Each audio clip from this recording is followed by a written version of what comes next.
So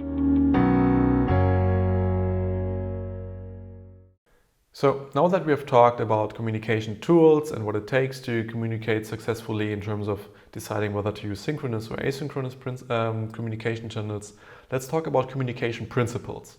So principles might already be something you have in mind, but have you thought about establishing a set of communication principles? So communication principles are pretty much what keeps all your tools and processes going and connects them and provides the underlying foundation for putting these to work. So why do communication principles matter? The biggest argument for me why a remote team should establish a set of principles is that most companies are basing their communication on a lot of implicit assumptions. And while you might be able to overcome these in a co-located setup, and remember what I said earlier on, that remote communication amplifies your weaknesses, implicit assumptions are the breeding ground for mistrust. And mistrust is even harder to overcome and fix in a remote setup when you don't have lots of the tools which are available to you in a co-located setup. So this is why principles matter, to make things clear, to be explicit about what you're expecting from each other.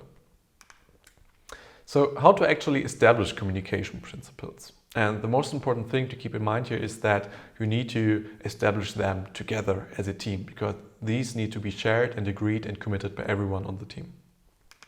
So how could you approach the setting of communication principles? In general, this is a great occasion for conducting an in-person gathering across your entire team, because it's a super fundamental aspect of your work. You should start with what every team member values in terms of communication, just from their very inside-out perspective, before trying to align everybody around a shared set of principles. So identify the individual needs and problems of everyone on your team, and try to establish a set of communication principles rather quickly, because rather see them as an agile hypothesis to check every 3 to 6 months instead of something which is set in stone. The format for that could be a communication principles workshop. Some categories you should discuss in order to establish a set of principles should be availability. So what are the individual needs and boundaries of everyone in terms of communication? Like, do you need to pick up your kids from school every afternoon at 3 p.m.? Or do you want to take care of your parents in the morning before you start working? So what are the personal boundaries here? Which tools to use. So you now have heard what the broad range of tools I shared with you earlier. Agree in the team what's the core set of tools you're going to embrace. What are some of the meeting formats and rules you're going to use? So what about punctuality? So what are the rules for communicating you're late? What's the frequency of your meetings? What's needed in terms of preparing every meeting, so everybody is clear on what to bring to a meeting if it's scheduled. And last but not least, discuss the topic of feedback. How do you want to handle feedback on your team? So a general rule I like to apply always is that you should always praise in public and only criticize privately. So this is a rule of thumb which has worked quite well for me in the past, and this might be something your team wants to agree on, so you avoid public bashing of an individual in a group chat. And what are some examples you should work towards when you do a remote workshop, a remote communication principles workshop? Some of the examples I personally have brought on for myself from my personal space, or have been conducted in the team setup. For example, we respect the personal boundaries of every team member in terms of availability. It's a powerful principle. Something which oftentimes get people wrong.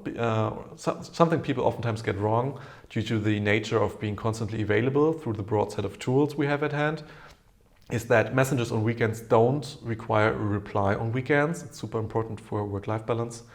One thing could also be that we post a good morning every day at work to greet each other. And last but not least, it could be that FYI messages don't require a response from someone, so that it's clear that it's sometimes okay to not get back to you. Last but not least, in terms of talking about communication principles, I highly recommend to establish a set of communication hierarchies.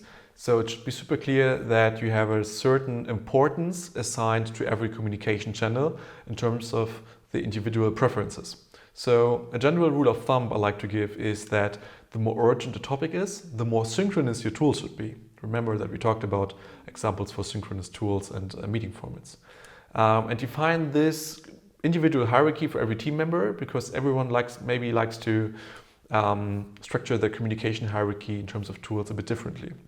So one example from my own experience or my personal communication hierarchy is typically the most urgent channel is a phone call, obviously, then it's WhatsApp, then it's Slack, and the least urgent one is email, right? So this is something which should be or could be a great result of a communication principles workshop as well.